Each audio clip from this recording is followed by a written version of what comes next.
Technology definitely is a tool in the hands of the teachers. I always say that technology is a tool. The basic is the teacher. And the teacher has her own style of teaching that should not get sidelined anywhere. Only thing is she has to utilize these tools of technology to make her teaching even more better. To upgrade her teaching, I would say. Now, technology gives you the capacity to go as per each student. You can analyze what each student is doing, which was not possible when you are teaching a class of 40. You had just one method of teaching, and all the 40 children were taught by that method. You had just one set of assessment which was given to all the 40 students, and then all the 40 students were rated as per that. Welcome to the Learning Circle, the ultimate video podcast for educators and parents who want to unleash the full potential of children. Join us as we explore the fascinating world of learning with the help of thought leaders who will share their knowledge and stories with us. This is your host Kavleen Kaur, and I'm excited to take you on this journey. Get ready to be inspired, informed, and entertained. Good morning, everyone. Dr. Paramjit Kaur, Director, Arya Samaj Group of Schools, Ludhiana, has led BCM Arya School as the principal for 23 years and brought it on the summit of unparalleled success. For her sterling contribution to education, Dr. Kaur has received numerous awards and accolades, including the National Teacher Award by former President of India, Honorable Shri Pranab Mukherjee, and National CBSE Teachers Award, Vidya Ratan Award, Swabhiman Award, Dr. S. Radhakrishna Samman Award, and many, many more awards. She also received special letters of appreciation by His Excellency Dr. APJ Abdul Kalam for various projects undertaken by her. Dr. Kaur is an avid reader and prolific writer who has several publications under her belt. She has authored various research papers and articles. Ma'am, it's an honor to have you here today with us. Thank you so much. It's absolutely my honor also to talk to you all today. So I wish we have a good interaction. Yes, definitely, ma'am. It would be my best attempt to actually gain from your insights. So, to begin today's discussion, you have extensive experience in the field of education. Request you to share your journey in the world of education, sharing the key moments, the challenges, the moments which inspired you the most. So, all the things that brought you to the current role in the education world. Okay. My journey in the field of education has been a roller coaster ride. And I've enjoyed each bit of it. And for 2 years before my marriage, I was teaching in Shivalik Public School in Chandigarh. And after I got married here in Ludhiana, I joined this BCM Shastri Nagar, BCM, the present school where I was for 23 years as principal. Before that, I was PGT chemistry for almost 10 years. And for few months, I was vice principal, cum principal, because I was too young at that time, and the school, it was a big school, and they were looking for a principal for the school, and they made me the vice principal. While I was the vice principal, they were looking for a principal, a mature principal for the school.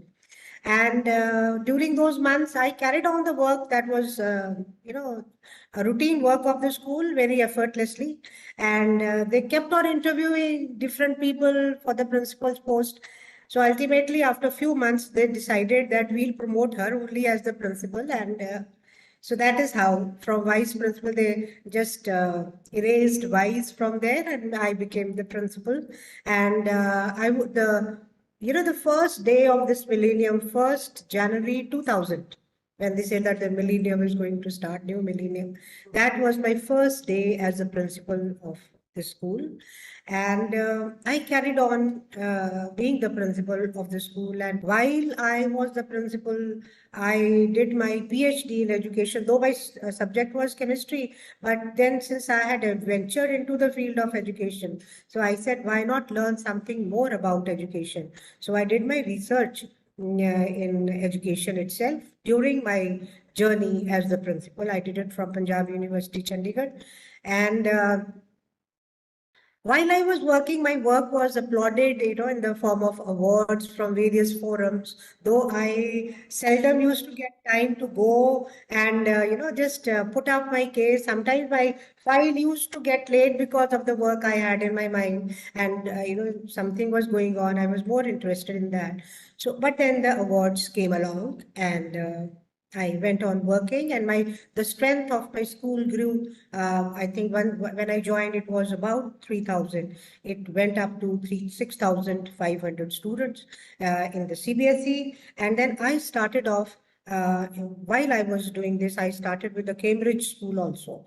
Now that is a full-fledged school. We've got Cambridge International School affiliated to IGCSE. I've got a different principal there who runs that blog. I got started another branch that's in the outskirts of Ludhiana at a place called Lalto. That school is also doing well. It's got a separate principal. So while I was in this school, I started off with three schools.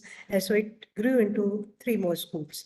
So, and once I retired, my management had let me go. They said, you come over and take care of the other schools that we have. We have a Gurukul, we have a school with the Punjab board also. So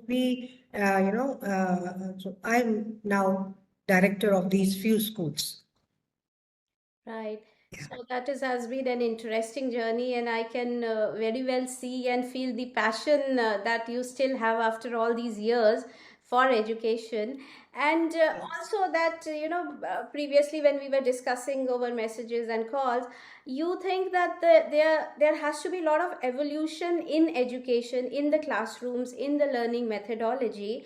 So, what drove you to that point of view? What are the challenges that you have seen over a period of time, especially with Generation Z and now Generation Alpha coming into the school? So, what are the various challenges and why the education world needs to evolve? Yeah. See, when I joined the field of education, we just had the blackboard and the chalk. Those were the teaching aids. Maximum we could take a globe or a chart or anything into the classroom. So that was what all class. And then you had to be a good speaker to engage all the students and take everybody's attention. And that is what. And you need to have a good handwriting so that the children can follow what you are writing. So I always thought that yes, I am a good teacher because I am a good speaker. I can communicate well. I can write well. I can draw well. And so these were the questions. But then, as the time passed, at the most, we used to have those. We never had those printers and all. Only cyclostyle Yeah. machines maximum, and typewriters were there. So I'm from that era. So, but then we have grown. We have evolved with the time. I keep writing blogs, and always whatever blog I write, it is very relevant to what I experience, not that just I get something from here and there. One of my latest blogs was that you have to keep reinventing yourself to stay relevant. You have to stay relevant, and to stay relevant you have to reinvent yourself. So I was the first one. When I took over the reins of the school, I said technology is something which we cannot just ignore. So I started training my teachers. They with this what do you call, Bill Gates and all, they had some training programs way back in the year 2001, 2002. So I picked up a teacher who was good enough in these computer skills and got her trained. And when she was trained, she came back, and then that effect was cascaded to the rest of the teachers. I made the teachers stay back after the school for half an hour. I used to provide them refreshment and tea and everything. But that training started, that you had that computer savvy you had to become. And once my teachers were trained, I put up a request to the management that I need to have these computers or plasmas was something which was very high up. Even I couldn't think of plasmas at that time. I said I need to have computers in my classrooms. So it was something very the management thought that, madam, what is it? Having computers in classroom, we have a traditional way of teaching, and we were doing very well in that. They said that we'll make a new school, and new school will have computers in every classroom. I said, nothing doing. We are not going to do like that. Tradition and technology has to go together. It has to have, these classrooms have to be. So that, my president at that time was quite a visionary. He said, we'll go by that and we'll buy computers or plasmas for our classrooms. And so that is when 2005, 2006, the plasmas came to my classrooms. And once the plasmas were ordered, I said, these plasmas should not be a showpiece in my classroom. Teachers should know how to use them, how to utilize these to teach the children well. So that my journey started from there. My challenge was this, that my teachers have to, for that I had to be computer savvy first. I had to understand the terms myself, and then so that journey started. And then now I think my principal just went few days back. She was in Delhi, and we've been awarded the best technology-led school in the northern region. So the journey has been like that. So even the principal, the present principal, she was groomed by me for about 25 years. She occupied various positions in my school, and then she was the headmistress before I promoted her to be the principal of this. So the journey has been like that, but we have not been let down. We have been continuously evolving, learning some new things every time. Not only me, I had to take my teachers along with me. So the entire staff had to be trained, and that is how we've reached where we are today. Right. It's very endearing to see a seasoned educator like yourself also believe in technology and actually try to convince the management and others that yes, technology is required, and we that is the only way to go forward. We cannot always keep following the traditional approaches. So there you talked about one way that you yourself addressed the challenges, the resistance that was there. And once you implemented these things, so what have been the changes, the positive changes that you have witnessed with the adoption of technology, with the evolution of these models, especially for generation Z learners? Yeah, so technology definitely is a tool in the hands of the teachers. I always say that technology is a tool. The basic is the teacher. And the teacher has her own style of teaching. That should not get sidelined anywhere. Only thing is she has to utilize these tools of technology to make her teaching even more better, to upgrade her teaching, I would say. Now technology gives you the capacity to go as per each student. You can analyze what each student is doing, which was not possible when you are teaching a class of 40. You had just one method of teaching, and all the 40 children were taught by that method. You had just one set of assessment which was given to all the 40 students, and then all the 40 students were rated as per that. So it was something which was not acceptable, I would say. But now, with the use of technology, with the use of artificial intelligence into the tools that we are using, we are able to customize our teaching lessons to the students. And then one thing more, while we were teaching, we were training our teachers, we were getting computer savvy, we had always this mind of online classes in our mind that we could do that, but we never used to do it because, offline teaching, face-to-face teaching is always better. When you're talking face-to-face, I think that is the best way you could teach. At least that is what we felt before the COVID. So because my teachers were already having that basic knowledge, when COVID came along, overnight we could change over to the online mode, because that thing that, the undercurrent was already there. Had it been that my teachers were not knowing anything about technology, anything about, operating these technological tools, we would have had a tough time. But all my teachers took to online teaching just like fish takes to water.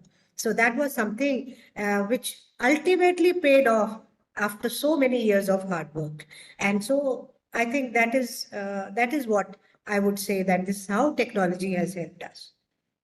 Yeah, so that's a very key message there, that it is necessary to be in step with the times, because then when things suddenly change, then you are able to the entire infrastructure, the entire the teachers and all are also able to quickly migrate, because they already have the necessary trainings. So there is Yes, lesser learning curve when things change drastically, which we know that things are absolutely.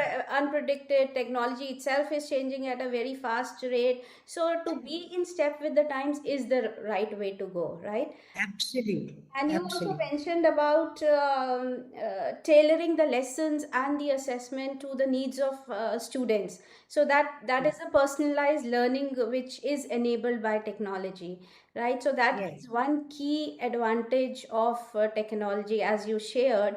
Ma'am, I would request you to elaborate on the concept of hybrid learning, and how that has a potential to redefine the education landscape. Definitely, definitely. Hybrid learning, as we could always call it the blended mode of learning. You know, earlier we just had one concept that students have to come to the class, they have to sit in the class, take down the notes, and then learn those notes when they have to come for the exam. So this is what all teaching learning was. It was all, this was all about it. But nowadays, this generation, we call it Generation Z, Gen Z. We also call them Gen Alpha now. They've gone beyond Z also. So these children are different. They are not like us, like we were. They are much more advanced. They do not believe in these mundane ways of learning. They would not, love to come to a class and sit there and, watch lectures or listen to lectures and take down notes. They don't want this. They want their teaching to be, that whole learning process to be very immersive. They want to be engaged, in this, whatever learning is happening. And once they are doing their own work, if in case they have a query, they need a ready solution. They should have no barriers to this access. They need an access to get whatever they want, uh, maybe by the click of a button. So when this Gen Z is like that, our teaching methodology has to be changed. And this hybrid learning, hybrid teaching takes care of that. You in a situation like this, you have both the options. You can have in-person teaching. The teacher is there, the instructor is there. You can have a big group of students. They are being taught. You could have a small group. They are being taught. Okay, some things are being given online. They have the teacher shares a small video and says either the teacher shows it in the classroom when it is an hybrid learning. They have the provision for this, for showing that video related to his teaching, and then or he can share it with the students and tell them to watch them at their own convenient time at their place. So that takes care of that. And so this is mixing of the digital content, and this you can have certain videos, assessments, which could be done after the class. So it is a combination of both offline and online. We can call it synchronous, asynchronous. We can have some children, and then it could be a combination of both. But half of the class is sitting there. They came to the class today and they are listening to the teacher. But at the same time that the things are going online, there are some children who could not come due to certain reasons. They are sitting and watching and learning at their own place, at their own convenient, wherever they are. So this is going parallel. So it's a hybrid mode of learning. It could be both ways. It is going same time here, and it is not, there are no geographical barriers. The child could be here in the city, could be in another city, could be in some other part of the world, and sitting and watching the lecture. So that those barriers are shattered. And so this is what hybrid is. That, and then suppose now, you have extreme summers. You get an order by the DC, close the schools for 10 days, 5 days. So we though we close the schools, but We have this provision of online teaching. Teachers would take the classes online. So this is a hybrid. It's going on offline as well as online. It's good for us and good for everyone. There are no barriers, and there is no, whenever if a child doesn't have time now, the things could be recorded. He could, watch it at his own convenient time. So this is what is hybrid about. It's Right. both online, offline.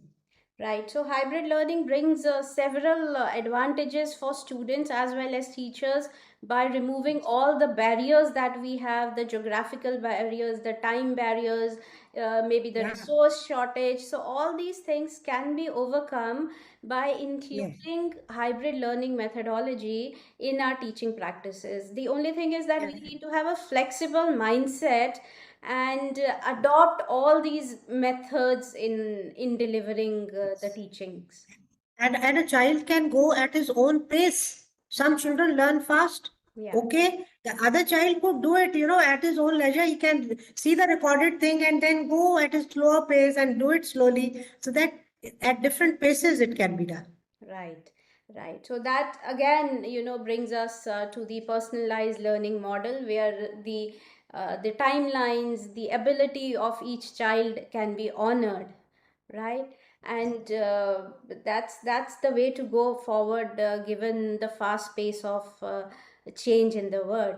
And then that also brings us to other technological advancements like IoT, Internet of Things, and artificial intelligence, which are also, these tools are also available to us.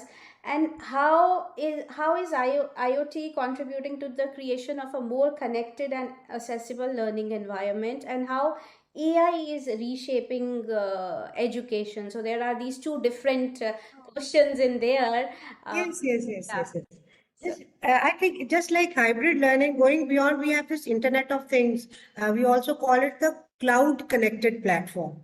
And it's a platform where the students, the teachers, the administrators, everybody is connected. And then when they get connected, the things would happen for the betterment. mm, For example, the activities, the assessments, the assignments, all these could be shared, could be between the students when they are all connected on a common platform, which we call as the cloud connected platform, or the Internet of Things, as you are saying. So they would, all the children would be sharing across the boundaries, could be here, could be in some other countries. So the children, automatically that standard would go. Administrators also would get to know the best practices, or the best curriculums that are being followed. They could have the same for their institutions. So administrators are at the same platform, teachers are at the same platform. They could share best practices. It's very important to share the best practices. You may be doing your best, okay, fine, you're doing very well, but there are so many teachers, doing their best. So if in case you share your best, in return you get so many best things for yourself. So that sharing is very important. It is that, the teachers would share their notes, their best practices, their assignments, and children at their end could do some projects together, to do some, solve some assignments together, take up some assessments together, and then, relate with each other, administrators at their end. So this is what is this Internet of Things. Another, as you were saying about artificial intelligence, I think artificial intelligence is the best thing that has happened in the field of education. Though artificial intelligence, all across the globe, various fields, it is being used in their own ways. For example, if I am talking on a certain topic to you, my phone would pick up that, and you will keep sending me these YouTube videos on the same topic, and I would be surprised, how did it come to know I was talking about this today? So artificial intelligence, no doubt, is being used everywhere, but in education, I think it is the ultimate.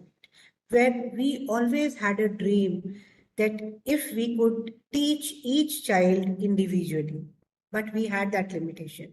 I've been a teacher. So when you go to a class of 40, 45 children, you give your best. But you know it that all children have not followed what you've said. Maybe 30 have, you did your best and 30 have followed. There are 10 children who are still, they're still struggling to find, to, follow what you said, what you taught. There, 25 children are above whatever, and the others are still struggling. So, and then we could not give the different assessments to 40. We always had time constraints.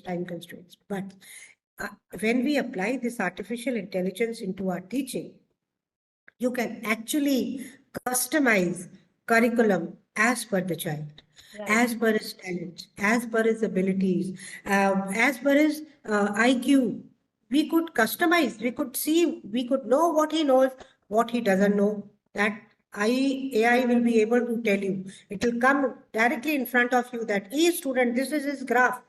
And in case this is his graph, now you finalize what you're going to, where you're going to start, how you're going to teach this child, how you're going to come to, this, how will you customize the curriculum as per the child.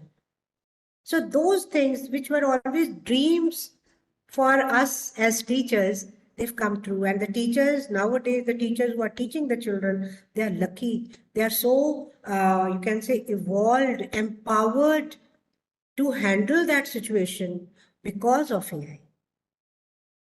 Right. So, two things you have been sharing. One is that technology enables personalized learning, wherein the Yeah. needs of each individual student can be separately assessed and addressed, both the things. And on the other end of the spectrum, technology also enables this collaboration between students by the way of IoT, cloud computing, and all these collaborative platforms. So at one of end of the spectrum, you have very personalized learning. However, Yeah. also, at the other end, you have the immense opportunity for students to collaborate. The students may be spread Exactly. here across the globe, but they can still come together and work on a specific project and share the best practices with each other. And same for teachers, they can work Yes. on their own growth and also share best practices across the globe. Absolutely. Yeah, so Absolutely. this is the entire spectrum where we see technology helping the education world. And as a technology person myself, it's very very heartening to know that educators appreciate the role that technology has and are also open to adoption of technology. So then I would ask you to. We have been talking about the advantages and also various possibilities. I would request you to share some specific case studies, examples of what you have implemented in your group of schools, so that Okay. other educators also listening in can benefit from those specific adoptions of specific examples of adoption of technology. Yes. As I said, that technology has always been very dear to my heart, and I've been taking all my stakeholders with me. In fact, when I started with online classes and all, some parents would come to me and they say that, "Ma'am, you have started this, and we can't even afford to have a laptop or a computer for our children." I said, "Just don't tell me that. You invest in so many other things. You will invest in gold, you will invest in this, you will invest in so many other things. Why not a computer? For this is something which is going to change his, the learning graph. Why don't you invest in that?" So I have been motivating not only my teachers, my students, but my parents as well. So so this journey started quite early. It's not that we've just got technology in the last few years. We have a pool of, a resource made by our own teachers. We call it the ETLM resource, e-teaching learning material. ETLM, we call it ETLM. So this teaching learning material is a pool, is a resource which has been created by my own teachers. For example, there are 10 teachers who are teaching science to a particular class. One teacher would make a presentation for her own class, and then she would share that put that in the pool, and she'll get 10 other presentations from other teachers. So that pool is where everybody keeps pulling, and you can select anything from of your choice from that pool. So you just have to contribute little, but you get so much. So that resource, this EPLM resource, is a very rich resource. Earlier, when we started, maybe 10, 15 years back, I had outsourced that software where we could get certain the digital content, the videos, the animations from an agency which was outsourced. Then I thought, why not? They take help from my teachers only. Why don't we create our own? So my school has its own resource of this digital content, animations, videos, whatever you name, we have. And secondly, there's been integration of all those things, the 3D models or the various technologies we try to integrate ourselves, getting AR, VR, and AI into everything. Because now this augmented reality, virtual reality is getting so much, and it is so good. If we start talking about this, I think it will take a lot of time. But this AR, VR is really, really the game changer in the field of education. So we try to integrate these technologies together so that the teacher gets the best resource to teach the children, so that the children are taught in the best possible way, and the learning becomes lifelong. We also give a lot of importance. I've got a complete IT team which is dedicated to the school only. I don't think most of the schools would have an IT department. We have an IT department with a team of about 5, 6 people who would be just dedicated for the networking of the school. In case the online classes are taking place from the school, they would ensure that we have the required number of servers or the lease line. That is their job. I say my network should be working, my internet should be working, my Wi-Fi should be working for all the teachers. So it is their job to get the things done. So this is another thing that we take care of. And then we always provide to the teachers, in case there is some assistance required, they want to buy a good laptop or a good tablet or smartphones and all.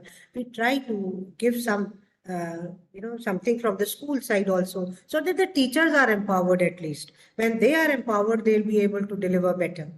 And we have a stream like financial management stream. Nowadays they call it commerce with financial skills, CFS. Where there we've created virtual platforms for the children to do stock trading. Okay. So things, yeah. So we have been evolving with time. It is not that something which is there and they're using.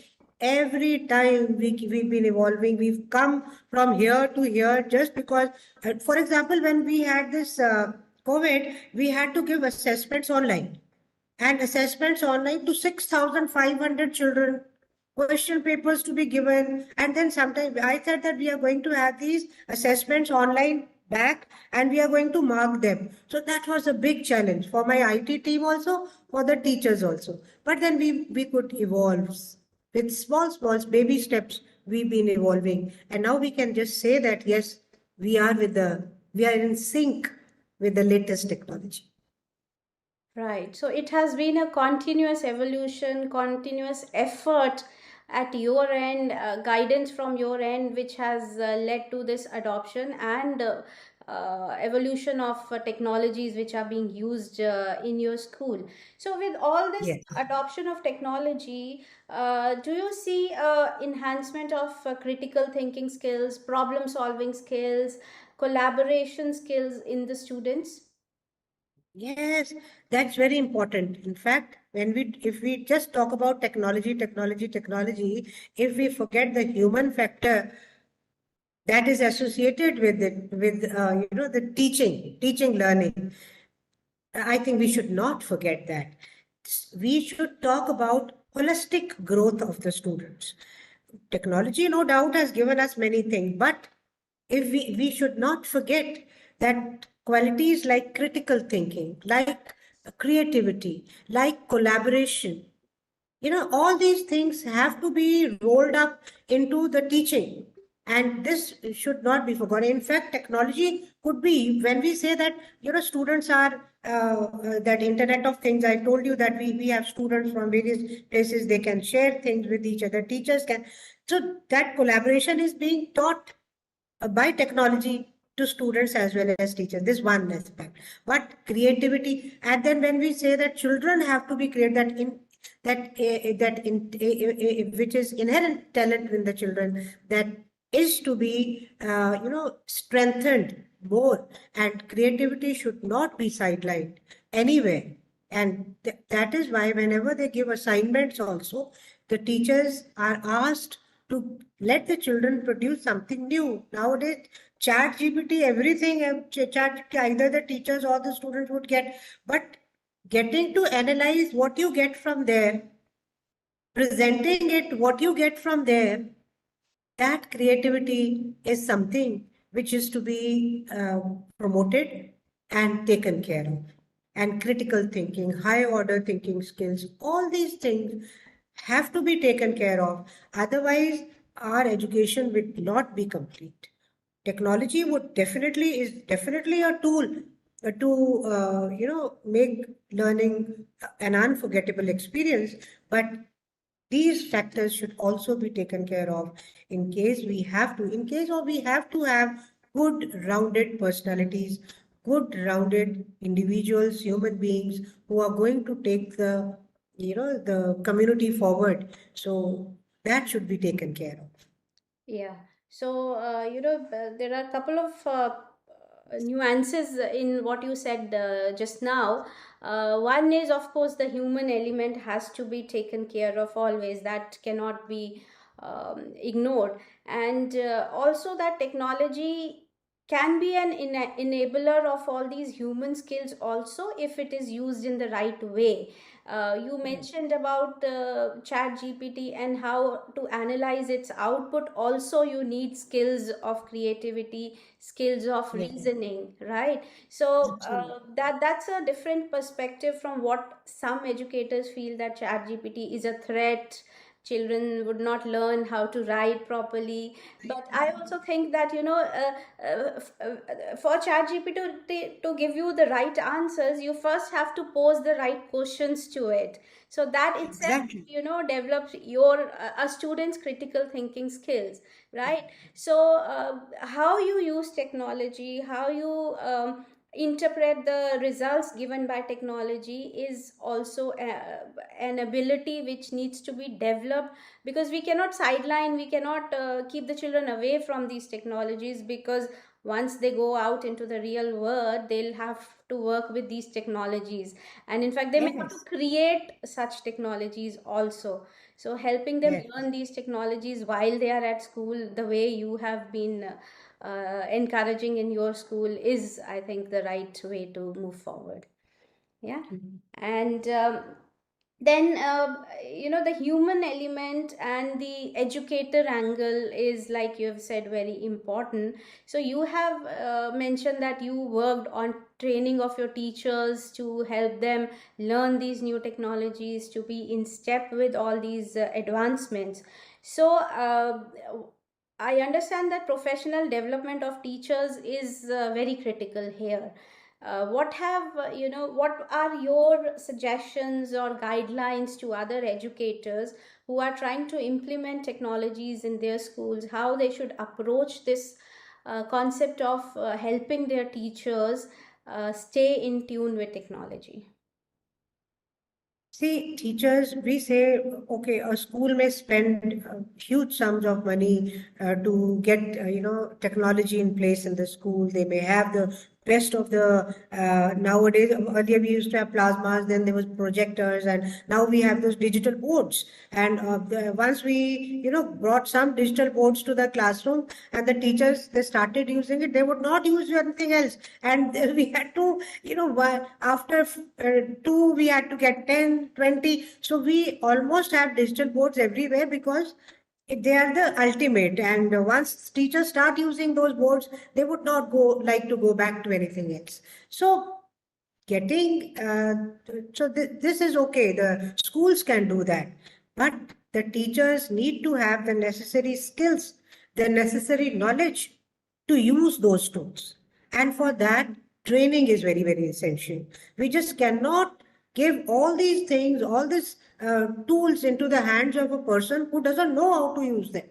So, training of teachers, that we call it the CPD program, Continuous Professional Development Programs. Those programs are very, very essential. We need to have short-term courses, long-term courses, day-to-day, trainings for teachers to know their subject, one thing, and then to know the skills to impart that knowledge to the students, how they will use those tools of technology to make their subject interesting, to get the things across to the learners, and the learners or not only learn the things just for the sake of learning or for the sake of passing in the exams, they get something for their life. You have to relate whatever you're teaching to the things around you, to the world around you. That is what teaching is all about. Teaching is not something which is in an environment within the four walls of the classroom, and then you're teaching and this is what no. Whatever you are teaching, does it have some relevance in the lives of the children? And once they find this relevance, children will automatically learn. If you've left it at a certain place, the rest of the thing they'll do themselves because they found the relevance. So that is what the role of the teacher is, to ignite the fire within. As a former president used to say, we have to ignite the fire within the children to learn. Each teacher's role is that. So, teacher training to know their skills and knowledge is obviously nice but good. So we have to empower our teachers, and then empower our teachers through these workshops and training programs and all. It's very important, and because unless you sharpen your skills, you will not be able to deliver what you want to deliver. Right. And secondly, when we talk about this collaboration, creativity for children, for teachers also it is equally important. Collaboration, creativity, and critical thinking is equally important for teachers, and we have to have teachers getting these skills also. So this is what we try to do in our school, at least to empower the teachers so that they can use the tools in their hands effectively, efficiently to deliver what they want to. Ma'am, for this professional development, which is such a critical element of uh, all aspects of school, especially the technology adoption, have you faced any specific challenge or a set of challenges or a mindset related challenge while you are trying to get the teachers trained? So, what has there ever been challenges related to this professional development, and how you have addressed these? Because Uh, I yeah. think, yeah, because there may be one is that the anything new that is being launched, there is a lot of interest, lot of anticipation also, but then lot of doubts, and there are negative connotations also sometimes attached to that it may maybe add on to the burden, it may take away the human touch. So has there ever been such changes, such resistance to learn about newer technologies, and if so, then how have you addressed them? See, these challenges, whenever you start something new, challenges always come. This is something very, and then in case nobody wants to come out of their comfort zone. They're very happy, whatever they are doing, all these years they've been doing, they've been giving results. Why do you want to change? So these things are there, and on day-to-day basis, these are handled, and they are, and when you know that, when you broaden your vision, Right. when you know the things, and you then you realize that yes, there's something which is required. If you keep your vision low with it, between those within that area only, then you will not grow. And most of the teachers are happy coming to school at 7:40 in the morning, taking attendance, and then going for their class, taking their class, holding the test, declaring the results. This is what teaching is all about.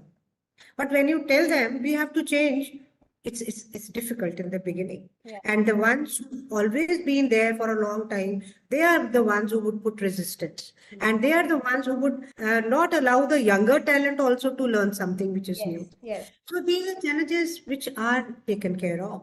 Sometimes on a one-to-one basis, sometimes in a collective manner. We could always hold sessions for them, tell them where the world is going, what we are going to do, why we are doing this. You will find challenges not only from the teachers, you will find challenges from the parents as well.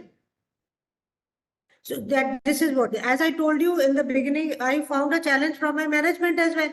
Yeah. Why do you want to have computers in the classes? So, so these challenges are there. And as a leader, you have to know how to navigate those challenges and sail across effortlessly. And then only you'll be able to reach where you want to. And because, unless, and in case you're doing something good, you're doing something in the interest of the children, in the interest of the teachers, in the interest of the society at large, you will have reasons to tell the people that this is why I'm doing this. And in case you have that convincing power, those people will definitely come along with you. Though they'll have to come out of their comfort zone a bit, you lend your hand a bit, they will come a little bit, and the things will get going. So that convincing and ensuring that whatever is being done is for their benefit. So when I said, when we had this COVID, the first meeting, staff meeting I had after, we met a little, COVID was still not over, but still we had the entire hall, we had teachers sitting at, that Distance. social Yeah, distancing social. was to be maintained, physical distancing. So I was talking, I said, see, as I said, you're not coming to school these days. Okay, you are at home. You're not investing in all those dresses and this and that which you used to buy for coming to school. You please invest in a good laptop for yourself. A good Have a good space in your at your home so that where you can conduct your classes. This is your bread and butter. If you're teaching to the children, you are teaching them well. Parents would love to listen to you. Parents would love their children to listen to your classes. Do you want that to happen? For that, you have to learn. Invest in a good laptop. Invest in learning good technology. Don't be dependent on your son or your daughter or your husband. Please come and teach me this. Come and teach me this. So that convincing power makes the difference. So basically, it starts with first the leadership team or the leader having a broader vision to understand the need of the change. It starts from Yeah. there, and then the leader having convincing powers to actually help the team see the benefit in implementing that change. So You're right. You got it right. so I just, that is why I raised this question, because we humans, we are we want to work on newer things also, but we want to stay in our comfort zone, as you said. So it's very Yeah. important for the leader to nudge their team towards change, right? Yeah. Okay, and then that brings me to another aspect of technology adoption, is that it creates a possibility of collaborating across the globe, but then it also has a possibility of bringing in something we call a digital divide, or not, Yeah. having, not, or not everybody, including the students or the teacher, having equal access to technology. So how can Yes. educators address these issues of digital device, or people having lesser access to technology, so that education, personalized education, or the other benefits of technology can still be seen? Definitely. Digital divide is something which we really cannot ignore. And this happens because, all children, all families are not at the same economic level. So, some children would have an access to the best of the things, best of the technology, because technology comes with money, and some of the children may not have that access. So, how to bridge this gap is what you're asking me. But for the bridging the gap, I think we should all try to distribute at least the digital devices to all the children, and that sometimes is not possible for all the institutions to do that. But then the institutions can collaborate with some companies, with some government agencies, where they can ask those people to give some devices for their children. And also collaboration, I would say, of the institutions with some organizations, or you can say companies, or with government organizations, to provide digital devices to their children, first of all, is something which will bridge the gap. Second is giving connectivity, because sometimes connectivity is a problem. So we could work on all those, because those children who are good, having good connectivity at home, good internet connections at home, not an issue. We identify the children who have an issue, and we could provide solutions to them. We could at least give them some data which they can use at home. Or sometimes, if it is not possible, we could have some extended time for these children in the school itself. They do not take their things for home. They stay in the school, and we give them connectivity devices, everything, 1 hour beyond the 1 or 2 hours beyond the school timings. So that could also be done. And then sometimes these children are not as good in utilizing the digital content that we are giving them. So some special classes could also be held for them, just hand holding of these children, so that they are equally competent in utilizing or going through the digital content that school provides. So having their hand holding definitely would help. So financial assistance, in a way, definitely would go a long way. So those are actionable takeaways that people can implement, educators can implement in their institutes to help bridge the digital device and let it not deter them from implementing technologies Yes. at their institute. Right. It gives them no reason. It gives them no reason that we are not able to do this because children are. Oh, no, no, no. That's not the reason. Go a step ahead and do something about it. Yes. So I like how you have always, right from the beginning of the session, you have talked about, there may be challenges, but once you are convinced of the value of something, it's all about overcoming those challenges in a very practical way, and also getting others along on this journey once you are convinced as a leader that it is important. So it's very heartening to know, and I am sure that audiences who are listening will have a lot of takeaways from this session that you have conducted with us, ma'am. So that brings us to the role of parents. You have previously shared that you suggested parents to invest in technology for their children.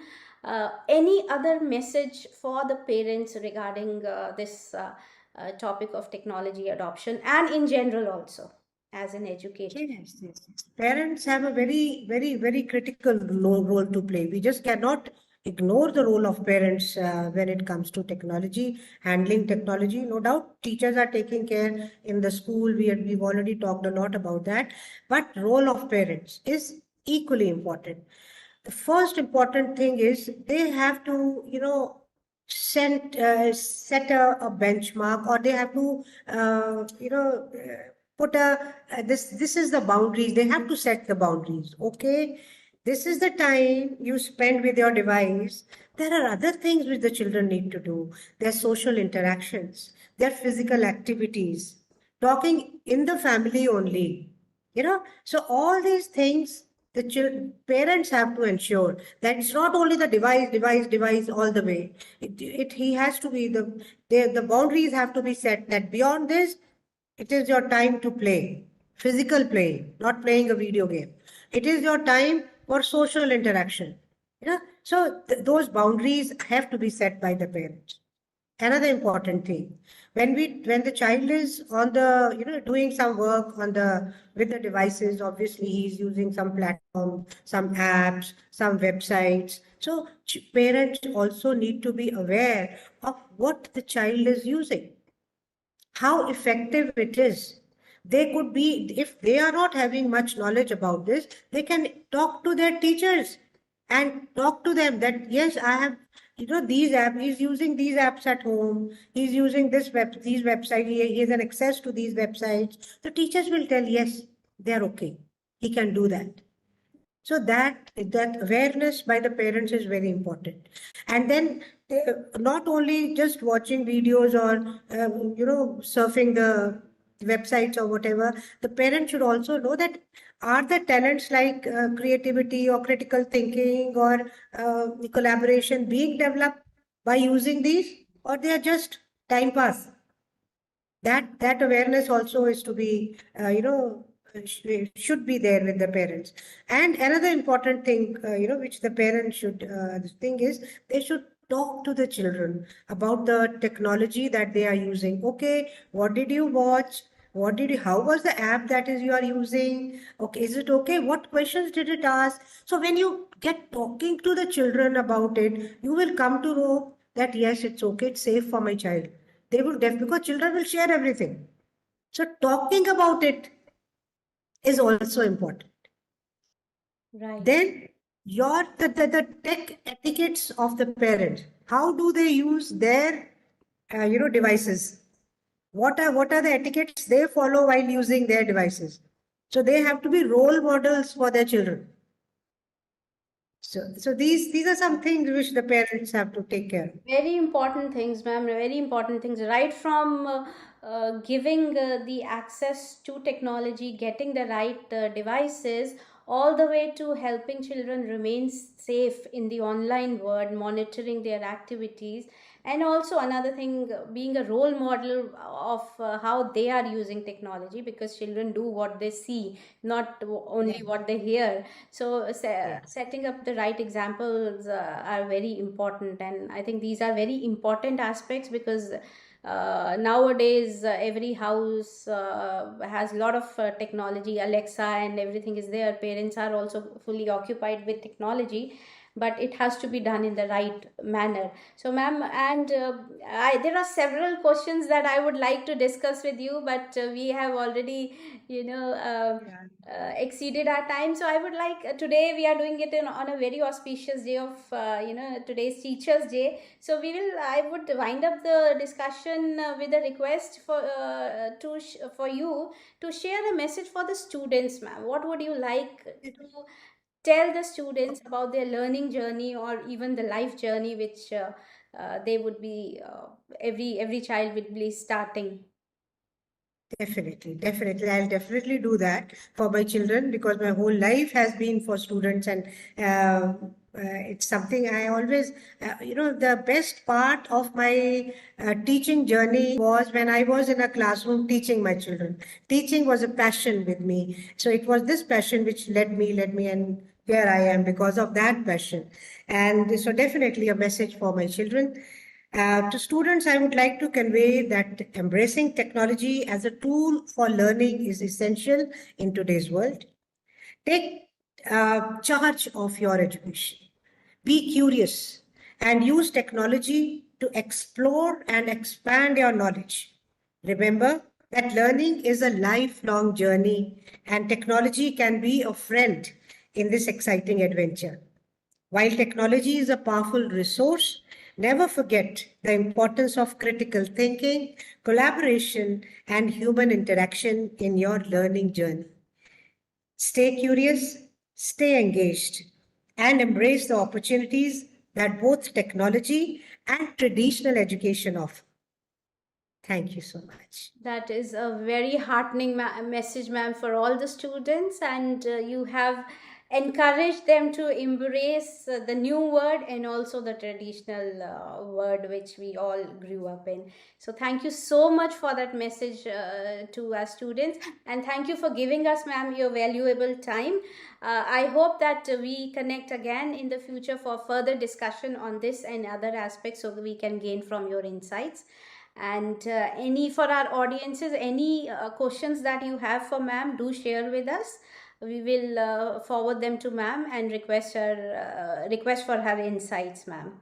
Thank you once again, ma'am, for giving us your Thank valuable you so time. much. Thank It was you. absolute pleasure. It was absolute pleasure. Thank you. Thank you. Thank you, ma'am.